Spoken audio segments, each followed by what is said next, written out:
Donna, I'm not sure about that. But this draft can be quite explosive if it can get an early lead and you can start getting the resets. Because like explosive, and she's got the stack is Q, doesn't have any stacks right now.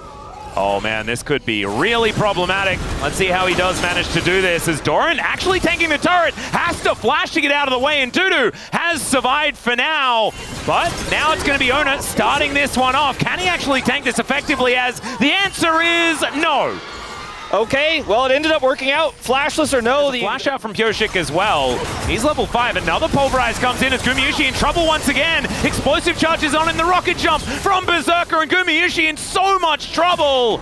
There's the battle dance as we've got the flash through from Pungyon, and Pyoshik takes down Guma. Headbutt to push Carrier back as well. It is going completely ballistic here. Stick around to try to smite a second, which I think is wise in this case. Didn't have his flash. Yeah, able to just get himself over the wall pretty comfortably. I think he did actually have his flash available, but just didn't want to take unnecessary damage.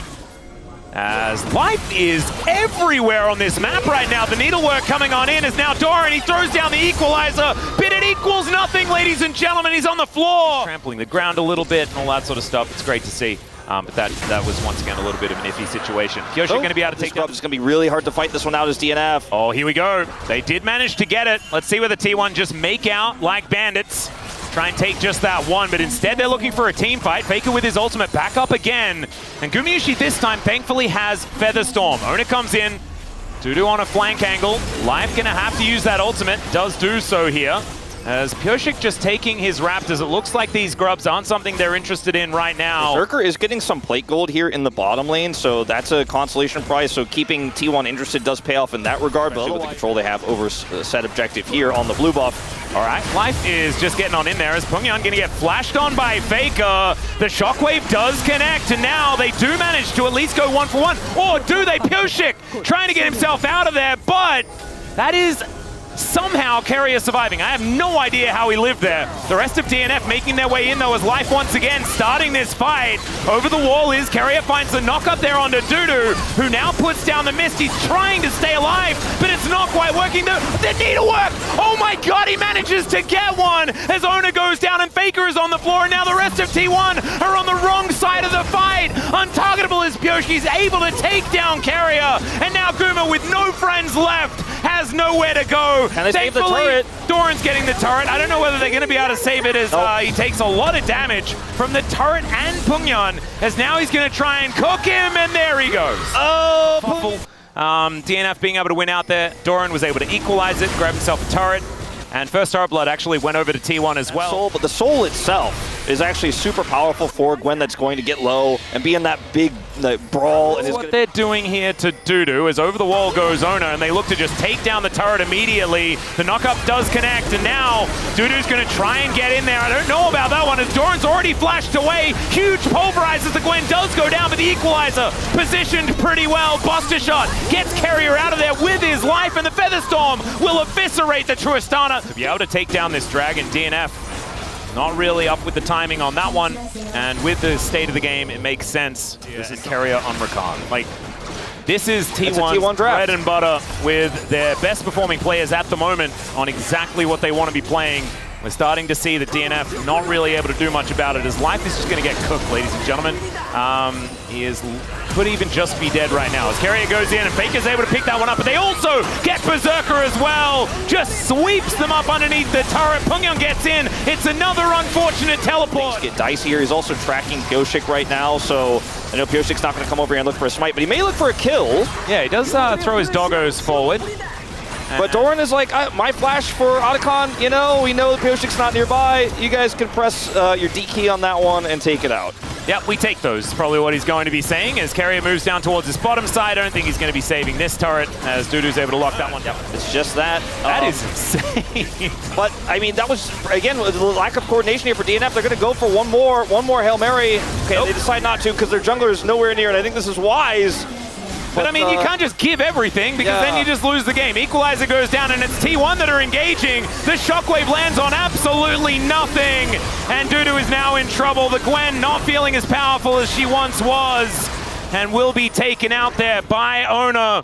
And it's fight after fight after fight. T1 on top every single time. And the early game feels like it's so far away, Wolf. It's even just these skirmishes where T1 get a big enough lead that they could just force the issue further.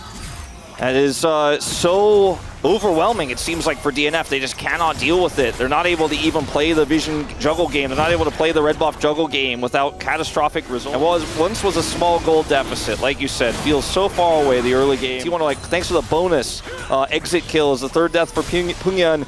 And now T1 just pushing to look for some inhibitors here.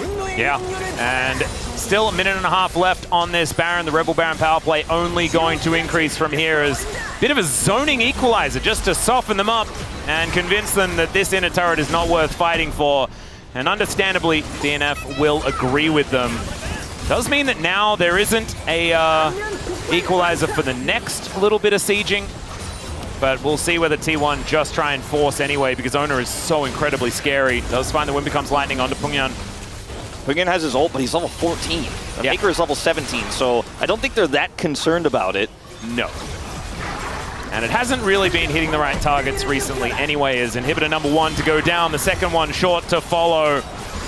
And DNF, I mean, they didn't look like they had much of an idea in the first few fights. I don't know whether much has changed. Like, the arm guard is more valuable in the long term, but I just don't know if there is any long term. And now T1 know that they're just like, okay, well, we can keep pushing, and there's no way Pyoshi can get on top of somebody. Like, even Guma's like, let me auto this Orianna. I don't care. I have flash ult, and you don't have a Fury ult. Yeah, and Faker and Carrier are just looking for their opportunity to scoop someone up. Carrier to get them in position, and then Faker just to finish it off as the equalizer goes down. Life goes in. There's a shockwave connecting onto 2, but I think it's too little, and it's almost definitely too late as Owner going forward, tanking up 2 turrets as Life does get the pulverize onto Guma, who will eventually go down. That was actually also with Azonia's now completed. That is kind of cool as Faker goes in, finds Pungyan one more time, and I just don't think he has any way out. In fact, he does not as Faker goes golden. And the red carpet is there. Life unable to walk down that one. That's a little too hot. Gets cooked anyway by Doran here. As now Owner goes in with a nice knock up onto Dudu. He has the miss down, but I still just don't think he's going to be immune. And there it goes. Pyoshik on the fountain. The Sand Soldiers say you are dead. And T1 will dominate in the end of game number 1. The DN Freecs woes continue here in the LCK. And a big statement win here from T1, bouncing back after that bro loss. Yeah, instead, Doran is just going to take a leaf out of our book and lock in the Gnar. Depends on who you talk to about how the Jax-Gnar matchup goes, but should be relatively even up there towards the top side. It does give you a lot of teamfight power if you can get that Mega Gnar timing to work out. We know Doran starting off these grubs might be able to get that first one pretty comfortably. Let's see whether they can get more. Yeah, he wants to get it without smiting, of course. The top trade going so well for Berserker, actually hitting all that damage on Naguma really allows for this to happen here for Pyoshik. So he's feeling very good about this. In fact, should be able to secure 2 at least. Yeah, nicely done for the second, and see, Owner is already heading down, so Pyoshik knows he can commit to this third grub here, and I don't think there's going to be any punish whatsoever on the top side. As Pungyan remembered that his ultimate was not a combat ultimate and did end up losing out to Faker, but got his ult in exchange. Yep. Dudu probably should know that there's a likely jungler towards his bottom side, as he's going to have to leap strike his way over, and all right, that'll do it. He's just fine. Nice timing on that. Yep, I guess he just knew that he wasn't in any danger as the Ignite already down onto Gumayushi. He's going to flash. This dive is dangerous, but still able to pick it up. Life just deciding that he's going to have to sacrifice himself as Carrier gets another kill, and Berserker not going to be able to challenge, so it's just a bit of a rough one. Not respecting, but Pyoshik is going to come over here. Yeah, there's the flash in, as I don't know about the angle on the stun. The gravity field's fantastic there as well, and Faker going to have to flash because there is a shattering strike coming on over, and Pyoshik gets his second of the game. All right, maybe it was good that Viego... Life, of course, his position fantastic there, but T1's still going to be able to get themselves the first dragon of the game. And next one going to be a Chemtech, so no back-to-back Chemtech souls, which we like to see, as Doran's spacing there pretty nice into the Counter-Strike. See a small lead here for Berserker. Pyoshik looking for more grubs here. They have full control over this pit. Faker doesn't have his flash. I don't think he's going to come down. They're going to look for a bottom play here instead onto Dudu. Yeah, the Gnar stun into the turret, and Dudu does manage to at least get the Counter-Strike back as he throws down the ulti. Doran will need to pick up turret aggro, but I think that was a level up for Dudu. Look at him. eating through these cookies, feeling a whole lot better, but still, he's going to get taken down. Nice little hop to get Doran out of there, and Do goes here for Berserker as Solar Flare goes wide. That's a lot of ultis going in directions that they didn't really want to go, but still, that is a lot of pressure onto the DN Freecs 80 carry. Doran still realizing that things are a little bit difficult here in the 1v1 as there's the Magnus Storm. He tries to get himself out. Heartbreaker comes forward. There is the Grand Skyfall, and Dudu goes down once again. Doran is still alive, and Pioshik's on the wrong side of the map. A disastrous dive attempt here as Gumayushi down towards the bottom side, and the wallop will take down the Rel, and things are going wrong a little earlier this time around for the DN Freecs. Yeah, this time, similarly to the top dive, they looked for the turret is their worst enemy, and Doran just is totally fine up there. And unlike the last time, they don't end up finding any success with their plays. Pungyan is now also 100% dead. Yeah, the Realm Warp, an immediate Chaos Storm interruption as Pungyan realizes that he may as well try and clear the wave. And he does do that. He is surviving for quite some time, but that's another gravity field actually in the same little skirmish. Yeah. From Doran, and he just wants to finish this one off, but there is no wave, so he takes a turret shot for fun, and Carrier, he's going to turn up. Solar Flare doesn't connect. The Rel is in the area, but Dudu is still going down incredibly low. Good Shattering Strike there just to get him out, but now Pungyan having to deal with some attention on the top side as the stun comes through, and Pioshik not going to be here in time. Just elects to get himself stunned as they take down the Rise yet again. And that's feats of strength with the turret. At least get this Dragon back, trade it for a 1-for-1. We'll see what the Soul is, as it's not going to be Chemtech 2 games in a row, so at least that's a thumbs up for me, but... Yep, it's going to be a Mountain Soul. Okay. But Faker's going to be taking down this outer turret. I mean, this is 6 grubs for DNF, and they're losing structures all over the map. Deliver him to the middle of this fight. It's going to be an honest 5v5 as Faker makes his way down. Boomerang value actually quite high there as the Flash Magnus Storm comes in from live. They're going to see whether they can get the first kill in this fight. It's so important. The transformation is fantastic, but the first kill, it was T1's, and they line it up with a couple more as well. Now the curtains are being called. The Grand Starfall comes down, and Berserker, I don't think he's winning this battle against Owner, as Owner may actually get taken out here as Pungyan's over the wall, but instead he just flashes his way out of there. And T1, they only sacrifice Doran and they take everything. Yeah, Doran also played the fight out incredibly well. You mentioned the transformation and tanked so much in the early part of the fight. No resets for Pioshik, no angle to pop off on this Viego. And that's a Herald getting a charge here in mid, and they're looking for even Pioshik just towards the rest of the team. And Ona just left there to deal with this Otacon. Very happily does so because he's under no threat. As, was that a potential round? Take the Otacon and walk away. It was just, you know, it was not that interesting in terms of the actual fight breaking out and kills going over, but in terms of that Crush Gnar combo, now the Starfall comes in. Isolated. Not going to be able to save this Rise, who had his flash removed earlier on. So that is just a very, very dead bald blue guy. You see the, preemptive angles there. Doran stops the back, so it looks like, oh, a bit of a whiff there from Doran. No, not true. He stops the backs, and then they have the Starfall follow-up. They isolate the Rise and take him out. As Duda will pick up some bounty gold here in the first turret of the game for them, but it's in trade for an inner. And T1, I don't think, are feeling too bad about it. With 6 grubs, though, turret you're going to take. And, okay. Well, Owner has found life, but there is life's kind of into that, as Berserker just going to throw a bunch of autos into, okay, does he just win this?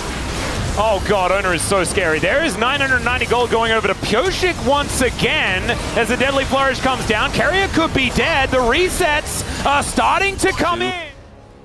Doran, 2 levels up. Yeah, Pungyan gonna have to at least put him in some runic prison. He does manage to do that. Area does have ult, so he might get interested. Yeah, Flash is back up here for Pungyan as Doran taking a lot of damage. Zenith Blade doesn't quite connect there as Carrier's the one tanking, but Pungyan's still dead. Oh dear, the wallets be heavy. They certainly do, and with a very easy to set up follow-up there with the Leona tanking the turret. It's just as simple as that. And now Doran does have TP if he had to join this Baron fight. I don't think he's that interested, though. I think he just wants to push this bottom wave in and start to then threaten there. As Life and Pioshik do show up, but it might be too late. Faker pulls off 4K on the Baron, and I just don't think there's any in here. Nope, and Pioshik just backs away. They see the Chaos Storm as we can. It's a 4,000 gold lead in that top lane. As T1 look to siege this one out with their new Baron that they've put together. The Shattering Strike comes down once again. It's a very aggressive dive from Oner, who may actually get taken out here as Pyosik comes in. They do manage to get the kill on the Pantheon. The resets are starting to come in as Gumayusi could be in trouble. Pyosik is kind of scary, but it's Faker going absolute god mode here in the backline. Life going to be taken out. The death ray, my god, combined with the curtain call. T1 just say, yes, you do have a Viego, but unfortunately it's not enough. He's dead now. Through a team fight. Yep, and T1 with this wave coming through should be able to slowly end this game. Berserker looking for the outplay. Oh, does not get it. That's going to be another 300 over to Doran. Pungyan does manage to get that, but it is a very swift execution here by Gumayusi. And T1, 2-0 over the DN Freecs, and unfortunately, 3 games. The entire round robin, and unfortunately none of them were in the same series. So the 0-9 has been achieved. That's the vibes you want to see. This guy has been our best jungler, in my opinion, this season, even though T1 is in the middle of the pack right now, standings-wise, to close out the round robin with a 5-4. I do think that Oner's jungle prowess cannot be denied. I think it is, it is just, frankly, he has been the most powerful.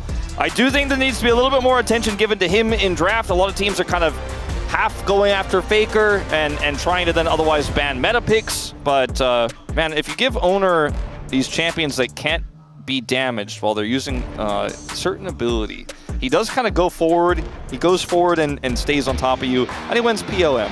Yep, pretty obvious one here, as Xin Zhao and Pantheon are so extraordinarily good. And he will lock down player of the match for the final one in the round robin number 1. I think you're exactly right. I think this guy is the only thing that's held T1 in the top 5.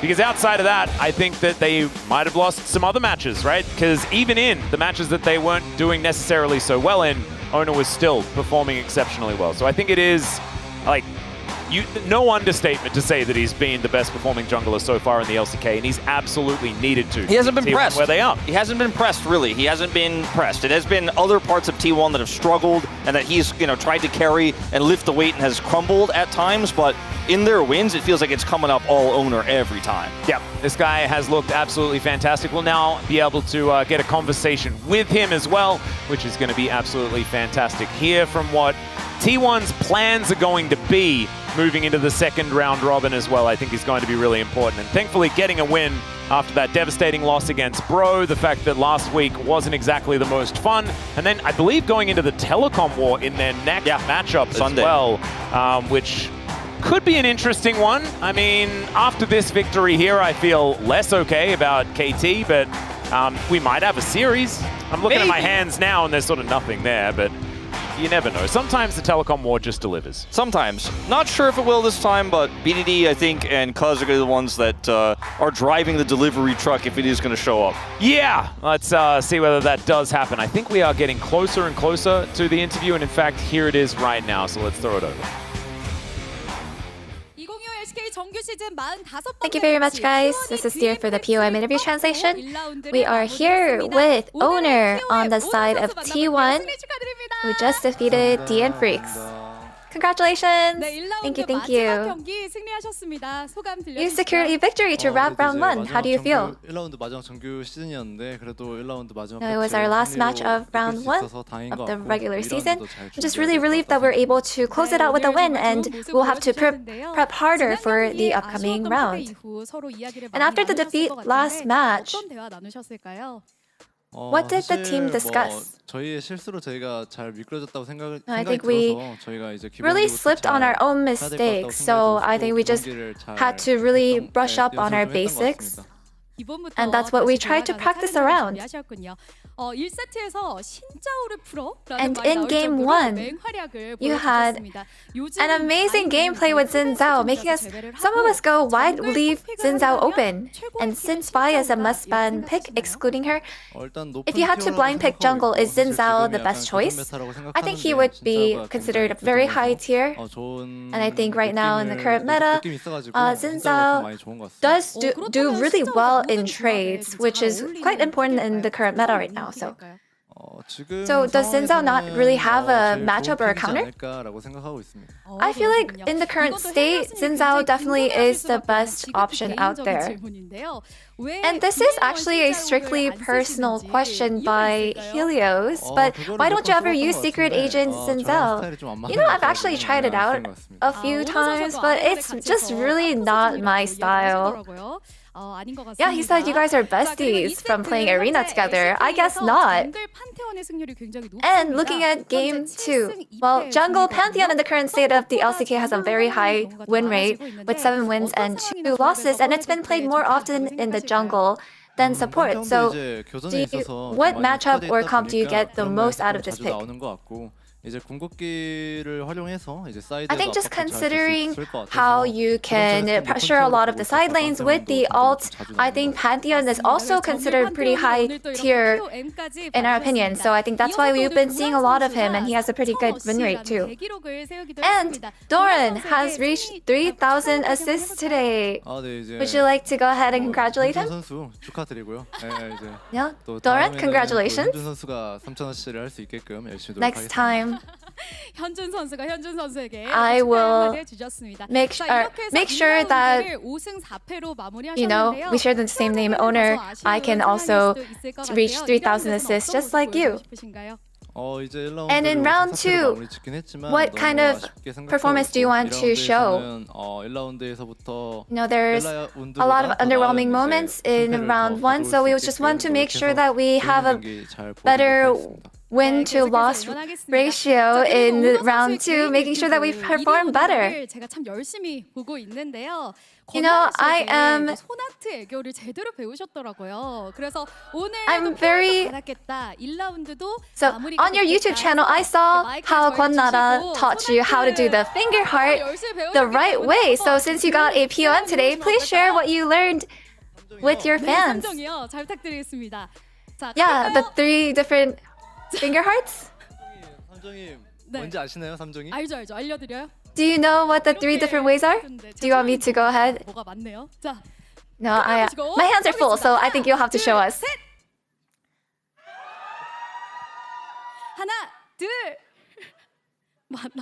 One, two.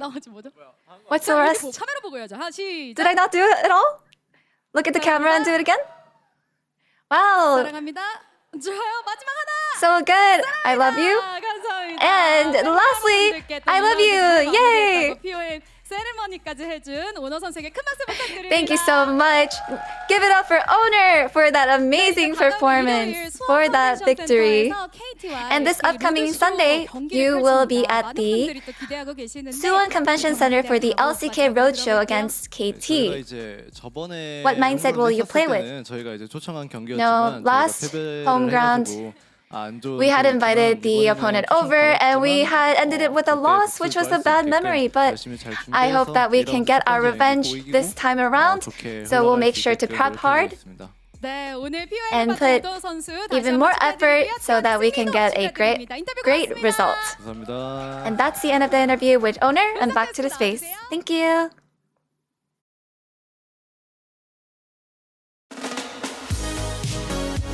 Thank you, dear, as always, for that awesome translation. Great to hear from Owner and learn about all the different ways you can make hearts with your hands. I didn't know about all those ways. Want to demonstrate what you've learned? I mean, I can do it with one. You know, there's like this one, and then there's like put the mic down for a second, and then okay. That's one, yeah. There you go. That was great. Yeah. Good job.